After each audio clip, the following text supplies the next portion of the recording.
예, 욥기 19장 8절로 10절을 이어나가겠습니다. 그가 내 길을 막아 지나가지 못하게 하시고 내 앞길에 어둠을 두셨으며 나의 영광을 거두가시며 나의 관물을 머리에서 벗기시고 사면으로 나를 허르시니 나는 죽었구나. 내 희망을 나무 뽑듯 뽑으시고.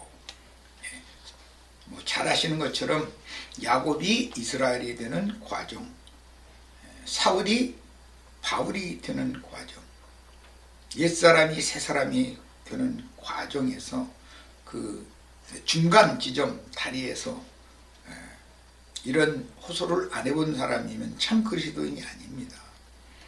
주님께서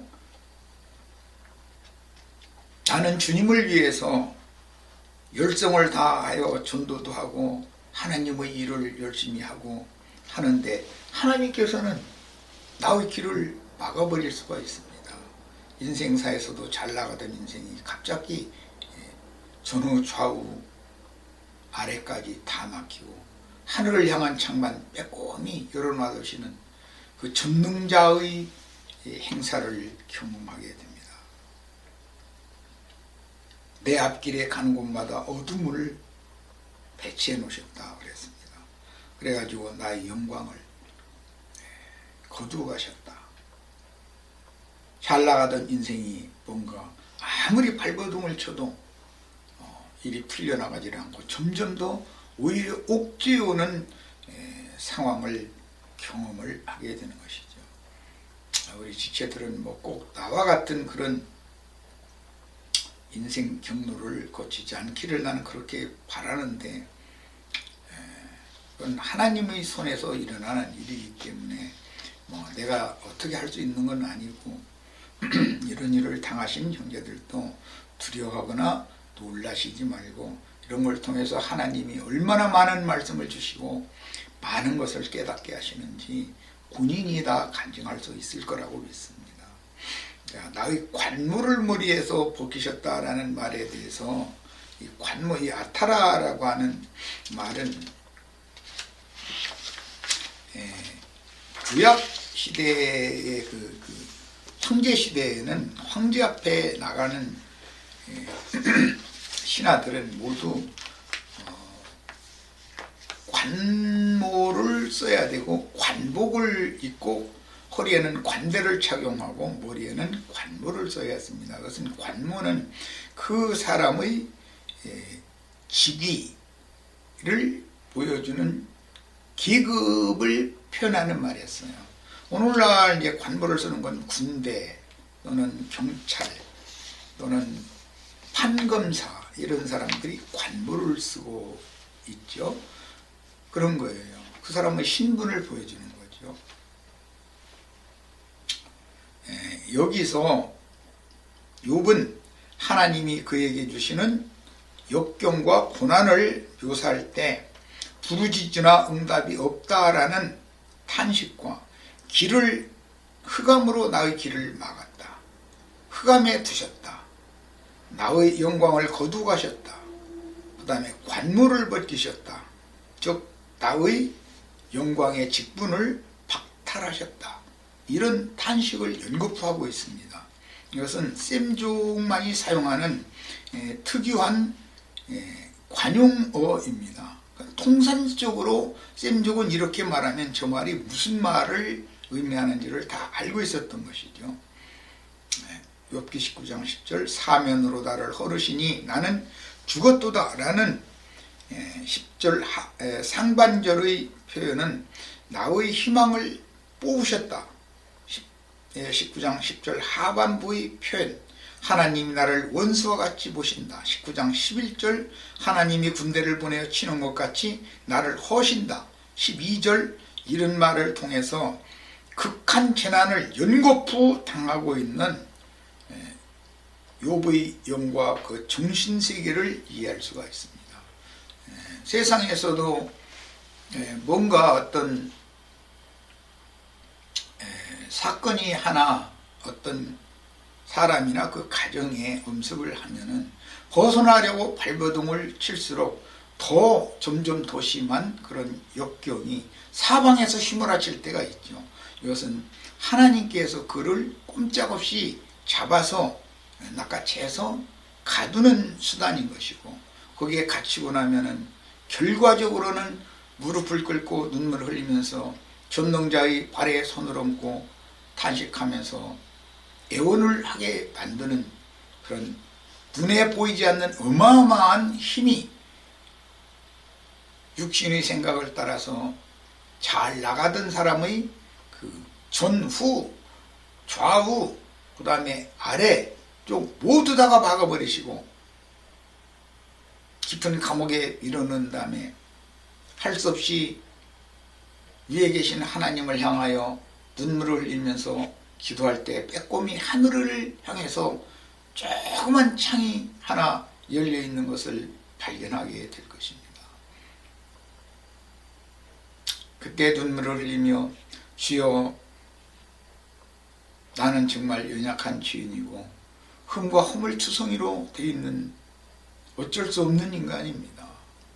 그러므로 나는 반드시 메시아의 긍휼하심과 은혜가 필요한 죄인입니다. 이 깊은 구덩이에서 나를 살려서 영광의 하나님이 계시는 성전에 들어갈 수 있도록 새롭고 산 길을 열어주시기를 바랍니다. 이렇게 진심 어린 기도를 할 때 하늘에서는 하나의 생명줄이 내려와서 너는 이것을 굳게 잡아라 하고 그 줄을 잡으면 위로 올려서 영광의 세계로, 밝음의 세계로 끌어올려 주셔서 풀어주시고 자유롭게 다니게 해주시는 그런 주님의 구원의 손길을 경험하게 됩니다. 이것은 우리 모든 지체들 거듭남을 체험하고 이 말이 알아들어지고 하늘을 향한 창이 열린 지체라면, 열린 문을 경험한 지체라면 다 알아들을 수 있는 표현입니다.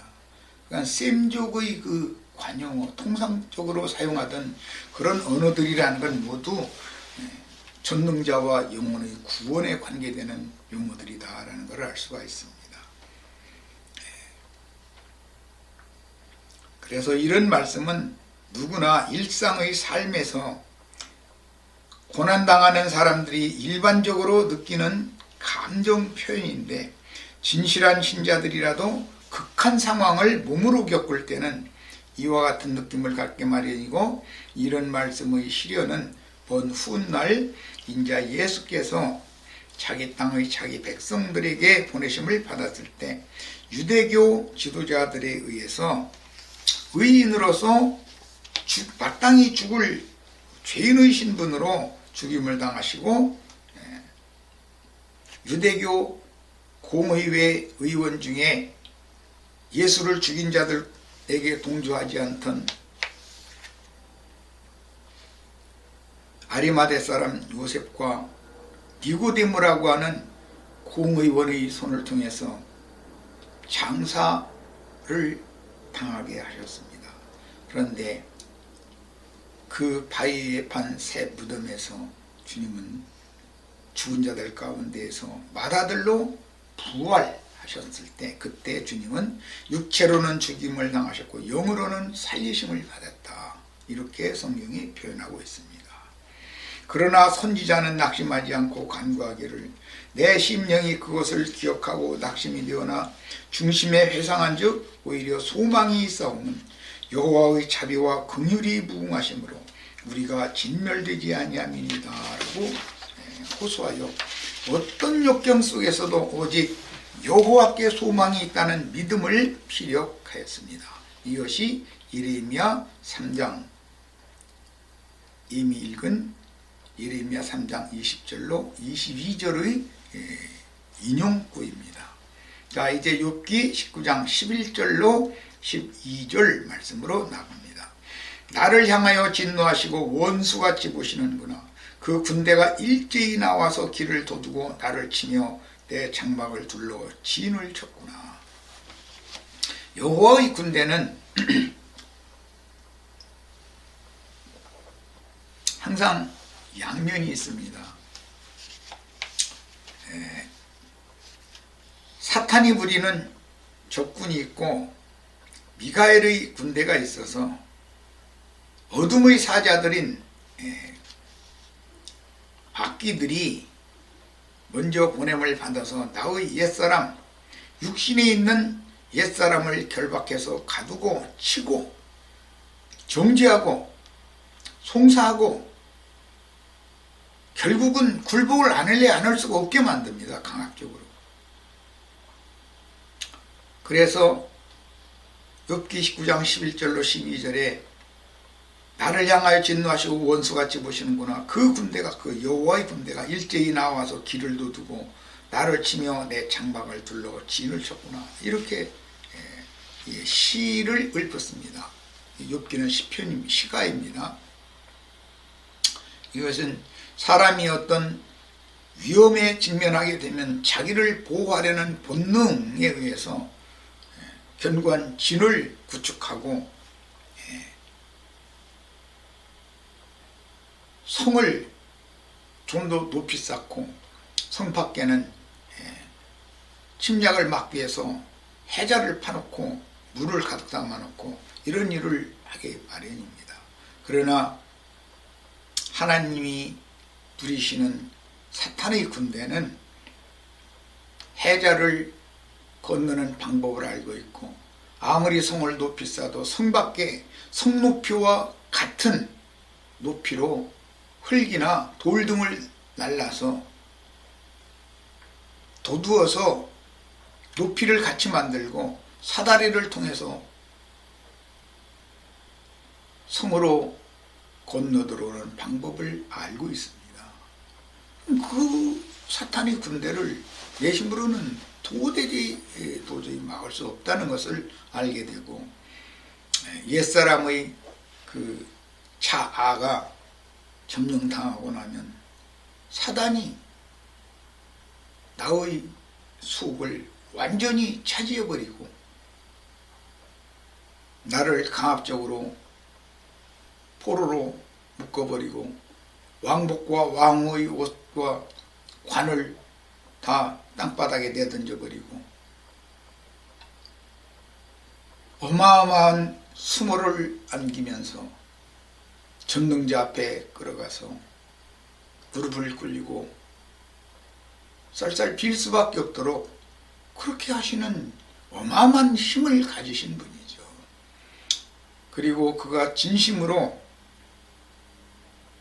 하나님을 고역하고 대적했던 나 자신, 왕과 왕후가 되어져서 하늘로 푼 줄 모르고 함부로 행했던 나 자신에 대해서 철저하게 깨닫고 돌이키면서 목숨만은 살려달라고 애걸하게 만들고 살려서 일단은 감옥에 넣어놓고 간수를 시켜서 그가 어떠한 태도를 갖고 있는지 탈옥을 시도하고 있는지 등을 낱낱이 날마다 보고받은 다음에 진심으로 뉘우치면서 주님의 긍휼하심과 은혜만을 기다리는 사람이라는 보고를 들을 때 드디어 옥문을 열고 나오게 해주시는 이런 것은 우리 형제 자매님들의 삶 가운데에서 신앙의 체험으로 다 알아들을 수 있을 것입니다.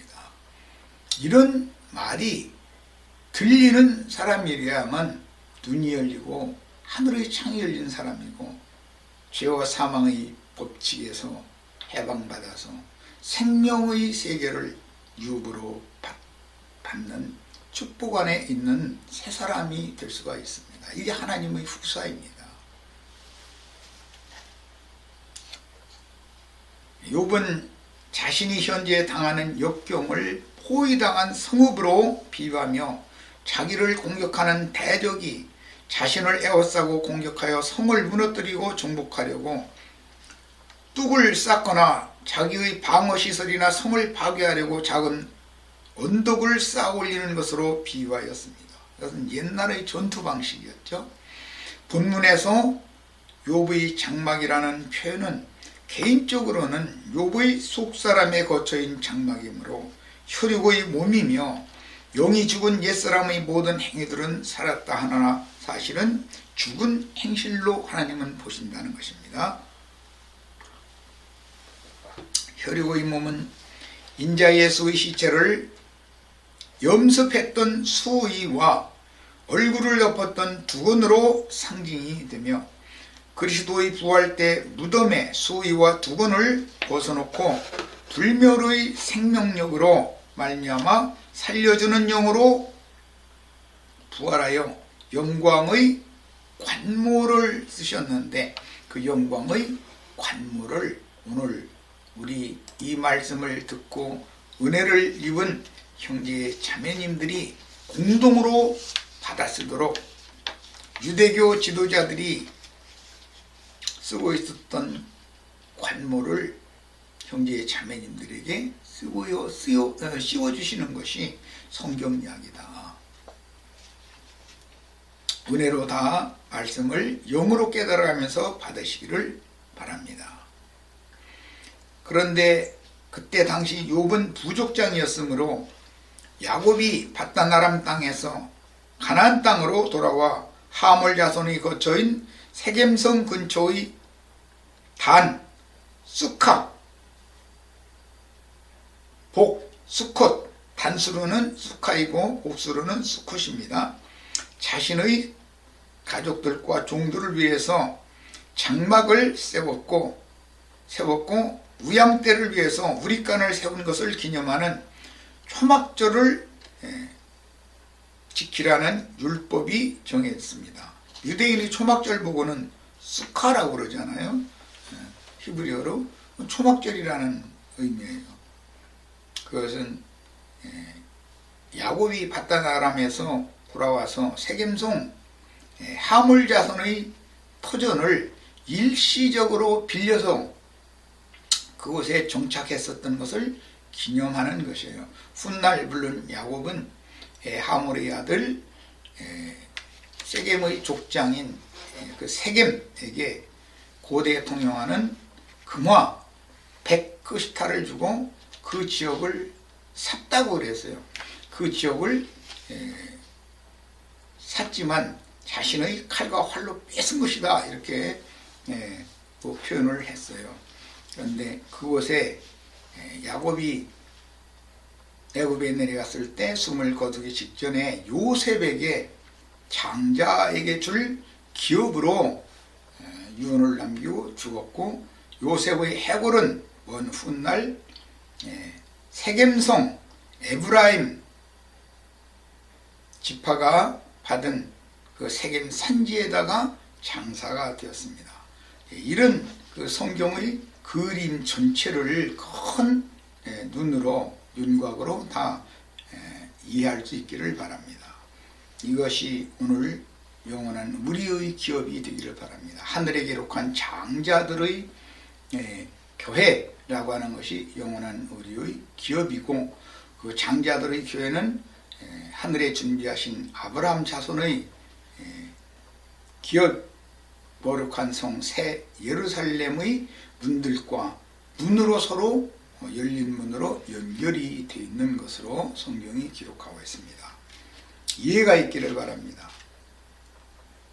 교회 생활이라는 것은 이런 계시로 주시는 영감에 따라서 행하는 것이지 무슨 사람이 많이 모이는 무슨 건물 신전이 장려하고 화려하냐 크냐 이런 것 때문에 간다든지 거기에 유명한 설교자가 있느냐 이런 것 때문에 세상 교회에 가서 거기 가서 열심히 봉사를 하는 결과적으로는 살인자가 되는 거예요. 그런 어리석은 신앙에서 이제는 다 돌이키셔야 됩니다. 죽은 자를 살리는 사역이 메시아의 사역인 것이지 사람 죽이는 게 메시아의 사역은 아니잖아요. 요셉이 애굽에서 40세가 됐을 때 한 일이 뭐예요? 모세지. 40세가 될 때까지 애굽궁 바로 궁의 그 왕녀의 아들로 입적이 되어 가지고 그것에서 애굽의 모든 지혜와 학술과 말과 일들을 다 배워서 능통한 자가 됐어요.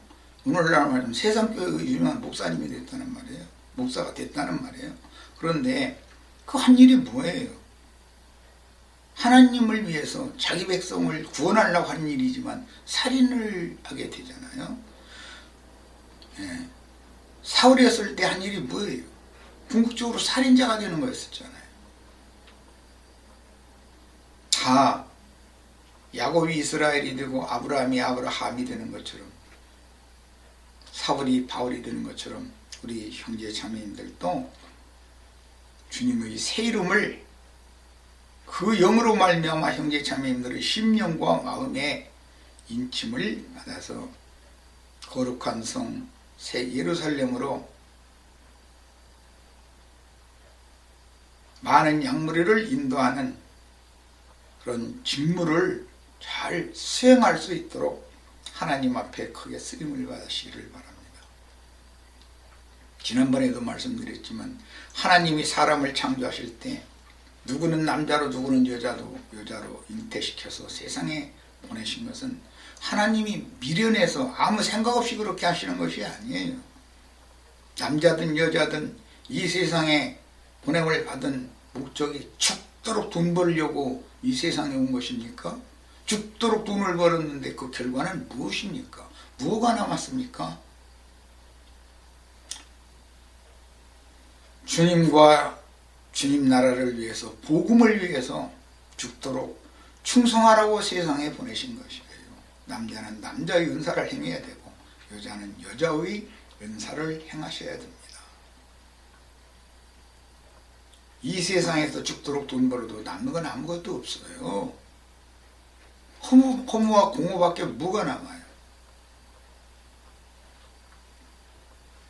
예언된 때가 찼을 때 초막절, 수장절, 장막절을 영적으로 실현하려고 주님은 수가성에서 한 여자와 그 마을 사람들에게 전도하여 사람의 손으로 지은 건물에 가서 제사하지 말고, 예루살렘에서도 말고 이 산에서도 말고 하나님께 이렇게 예배할 때가 오나니 하나님은 영이시고 영으로 진리를 따라서 영으로 예배하는 자를 찾으시느니라 이러셨어요. 이 말이 오늘 우리 형제 자매님들의 구원의 말씀이 되기를 바랍니다. 그것이 초막절 율법 절기를 실현하는 예수님과 사마리아 사람들과의 관계입니다. 오늘 이 말씀은 그 영과 우리의 관계예요. 욥기 19장 13절로 14절입니다.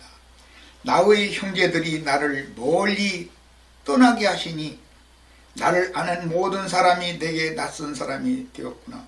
내 친척은 나를 버렸으며 가까운 친지들은 나를 잊었구나. 참 중요한 말인데 오늘 마침 이 욥기 강론을 준비하고 있는 중에 우리 황형제님이 박형제의 그 아담의 아버지에 대한 말이 이해가 안 된다고 나형제님이 좀 성경을 들어서 설명해 달라고 질문을 올렸었어요. 질문이 있을 법해요. 왜? 세상교회에서는 아담은 인류의 조상이다라고 가르쳤고 인류 역사는 6,000년이다. 무슨 창조, 과학행위 뭐 이런 것까지 막 생겨나고 이렇게 묻잖아요. 그런데 그들 설명을 들어보면 또 그럴싸해요. 또 그런가 싶어요. 그런데 성경에는 분명히 아담 보고 너는 네 부모를 떠나서 내가 네게 중매해준 아내와 합하여 둘이 합하여 한 몸을 이루어라 이렇게 말씀이 되어 있어요. 그럼 그 남자인 아담의 부모가 분명히 있잖아요. 하나님이 있지도 않은 부모를 떠나라고 그러겠어요? 성경에 오면은 이렇게 되어 있는데 그런 거에 대해서는 그냥 관심을 안 갖는 거예요. 왜? 기독교 교회가 교리를 만들어서 세뇌시켰기 때문에 그래요. 기독교계의 교리를 믿으려 하지 말고 성경을 있는 대로 믿는 거예요. 모르면 모르는 대로 그렇게 있으면 있는 걸 일단 믿어야 돼요. 그러나 궁금증이 있으면 진리의 성령께서 오셔서 모든 진리 가운데로 인도를 해주시라고 나를 긍휼하게 해주시고 은혜를 입혀달라고 기도할 뿐이에요. 때가 되면 주님께서 무슨 경로를 통해서든 바르게 가르쳐 주실 거예요. 아브라함의 때 아브라함 보고 너는 본토 친척 아비 집을 떠나서 내가 네게 지시하는 땅으로 가라고 그랬어요.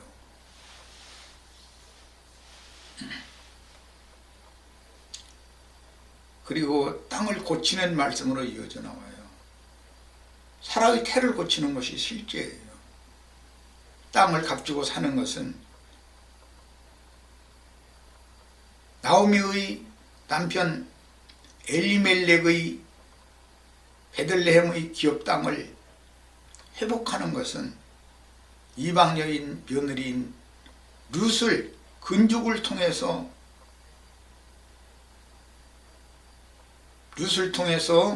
낳은 아들 베레스가 아니지, 다윗의 조부 이름이 누구든가 지금 생각이 안 나네. 그 보아스와 룻의 아들을 통해서 그게 땅을 되찾아주는 거예요. 기업을 물려주는 거예요. 이것이 생명의 기부를 이어주는 내용이었다라는 것을 이해하시기를 바라요. 처음 땅과 처음 하늘은 저주가 임했기 때문에 새 하늘과 새 땅으로 기업을 회복해 주시는 것이 하나님의 구속사의 말씀이에요. 이것은 형제 자매님들의 심령과 마음을 새롭게 해주는 것을 비유적으로 이루는 말이에요. 그러려면 처음 땅과 처음 하늘을 떠나야 되는 거예요. 그래서 부모를 떠나라 그랬어요. 심판의 세대인 옛사람의 나의 선조, 땅의 선조를 떠나지 않으면 하나님이 가라고 지시하시는 새 하늘과 새 땅에 들어갈 수가 없는 거예요. 이런 성경의 구속사에 대해서 이해가 있기를 바라요. 노아의 때에도 패역하고 패괴한 그 세대의 처음 하늘과 처음 땅을 방주를 타고 파도가 창이라는 그런 바다를, 엊그제 우리 홍영님도 얘기하지만 사람이 무슨 조타소를 두고 방향키를 잡고 해서 움직이는 게 아니에요. 그냥 내 맡기는 거예요. 그런데 결과적으로는 때가 되니까 아라랏산에 방주가 무사히 도착했어요. 이렇게 우리는 하나님의 구원을 은혜로 받는 거예요. 처음 땅과 처음 땅 하늘, 본토 친척 아비집을 떠나는 것이 구원의 시작이에요. 신약에 와서는 나를 따르려거든 네 부모와 전토와 심지어 아내와 모든 것을 버리고 나를 따라야 된다, 이렇게 말씀하셨어요. 그건 무슨 말이겠어요? 옛사람의 세대에서 떠나야 된다는 거예요. 출애굽이라는 게 뭐예요? 세상 친구들, 세상 치고 모든 것을 다 버리고 떠나야 되잖아요. 바벨론에서 돌아온 우리라는 게 뭐예요? 바벨론에 사로잡혀가서 70년 동안 그곳에서 자리 잡으려고 부단히 수고해가지고 겨우 자리를 잡았더니 이제 때가 됐으니 여기 있는 모든 거 다 버려두고 본토 친척 아비집이라고 생각했던 그 세대 다 버려두고 이제 우리는 하나님이 우리에게 주신 기업이 있는 팔레스타인 땅으로, 예루살렘으로 돌아가야 된다라고 외치는 학개나 스가랴나 말라기나 이러한 선지자들의 외치는 소리를 듣고 따라 나와야 되는 거예요. 이것이 궁극적으로 계시록 18장에 하나님께서 내 백성아 너희는 그녀에게서 떠나서 그 영과 신부가 말씀하시는 곳으로 가서 새하늘과 새 땅의 새로운 기업을 상속받아야 된다라고 외치는 말씀으로 결론을 맺고 있어요. 성경의 구속사라는 것은 이런 것입니다. 나의 형제들, 심지어 나의 아내까지, 나의 부모 다 떠나게 해주셔요. 그들을 함께 데리고 가고 싶죠. 우리가 초보신앙 때 기독교계에 불이 붙고 은혜가 있으면은 많은 사람들에게 전도를 라는 것을 해가지고, 그들의 전도라는 건 이제 자기가 다니는 그 예배당에 사람 데리고 가는 것인데, 거기에 많은 사람 전도를 해요. 새로운 빛이 임했어요. 그 예배당을 떠나야 되는데, 내가 전도해서 그곳에 데려다 놓은 사람들이 나의 발목을 잡을 수가 있는 거예요. 과감하게 압이라고 생각하고 있던 그 예배당의 목사와 장로와 나에게 친근하게 대해줬던 어머니와 같은 권사님, 여집사님 떠나야 돼요. 내가 전도한 나의 자녀 다 떠나야 돼요. 우선 나부터 살고 봐야 되는 거예요. 그 다음에 그 사람들에게 때가 찼을 때 또 가서 전하는 거예요. 그때 나 혼자만 떠날 수밖에 없었던 것은 주의 성령께서 나를 강압적으로 그곳에서 몰아내셨기 때문이다. 함께 나오려고 해도 여러분은 그곳에 여기가 좋사오니 하는 생각이 있고, 또 내가 여러분을 그곳에 데려다는 책임이 있는데, 내가 받은 계시를 말한다고 나를 따라 나올까 싶지도 않고, 그래서 그때는 내 속에 있는 말을 다 할 수가 없었다. 이제는 내가 매우 분명해졌고 모든 것이 명확하다. 이제는 여러분도 거기서 나와야 된다. 안심하고 나를 따라서 나와 함께 그 영과 신부의 말씀이 증거되는 것, 금기름이 값없이 부어지는 그것으로 가서 거기에서 남은 인생을 마쳐야 된다 라고 자신 있는 전도를 다 하실 수 있기를 바랍니다. 이것이 성경의 구속사이기 때문에 형제들이, 부모가, 심지어 아내가, 친척이 나를 버리고 떠날 때 슬퍼하시거나 고통스러워하시지 말고, 이것은 당연한 일이다 라고 받으시기를 바라요. 예수님도 수많은 사람이 발에 밟힐 만큼 예수를 따랐어요. 이적과 기사를 통해서 떡 먹고 배부르게 해준 것 때문이었어요. 그러나 그렇게 하는 것은 미끼를 던진 사람을 모으기 위한 방법이었을 뿐이고, 사실은 천국 복음을 전하는 것이 목적이었어요. 영생의 말씀을 주는 것이 목적이었어요. 그 말씀을 하시니까 썰물 나가듯이 다 떠나버렸다는 거예요. 바울 사도가 아시아에 젊은 날부터 죽는 날까지 최선을 다해서 전도를 해서 수많은 사람들에게 복음을 전했어요. 바울 사도가 청년일 때는 많은 사람들이 바울의 말에 은혜를 받았어요. 그러나 바울 사도가 장로가 된 이후에는 다 바울 사도를 떠났어요. 바울 사도의 말이 이해가 안 되는 거예요. 바울 사도의 인생 행로가 나 예수 믿고 저럴 바에는 나 예수 안 믿겠다 두려워하는 거예요. 떠나는 거예요. 그러나 가죽 종이에 쓴 바울 사도가 애지중지하던 그 책과 바울의 겉옷을 유업으로 받은 몇 사람이 있었어요.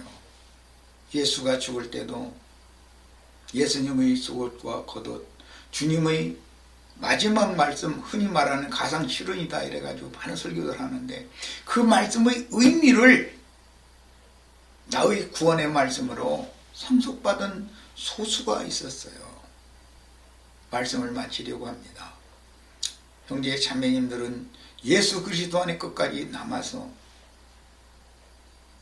주님의 나라를, 영광의 세계를 유업으로 받는 축복을 다 받으시기를 바랍니다. 마치겠습니다.